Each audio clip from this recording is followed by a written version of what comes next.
જૂનાગઢમાં પૂર્વ કેબિનેટ મંત્રી જવાહર ચાવડાનું યુવાનોને સંબોધન, બેરોજગારી મુદ્દે મતદાન કરવા યુવાનોને અપીલ, ઉમેદવારોને બેરોજગારી પર સીધા સવાલ પૂછવાની સલાહ, પક્ષનો સાથ કે બેરોજગારનો સાથ, જે પ્રશ્નો ઉકેલે તેને જ મત આપો તેમ કહેવું છે ચાવડાનું નિવેદનથી જિલ્લામાં રાજકીય ગરમાવો.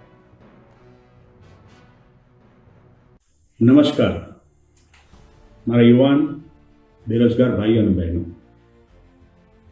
તમારા તરફથી જે રજૂઆતો મળી તેની પર મનોમંથન કર્યું અને જ્યાં જરૂર પડે ત્યાં નિયમોનો સુધારા હોય, જે રજૂઆતો હોય તે કરી અને ચાલુ પણ છે. પણ અત્યારે ચૂંટણીની જાહેરાત થઈ ગઈ છે. તમારી પાસે પચોટી ત્યાં હશે જ. તમારી પાસે તમામ માણસો મત માંગવા આવશે.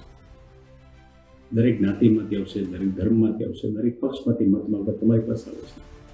પોતાની વાતો પોતાની રજૂઆતો કરશે. પણ આપણી સમસ્યા, આપણી જરૂરિયાત, બેરોજગારીનો પ્રશ્ન કોણ દૂર કરશે તે નક્કી કરવાનું છે.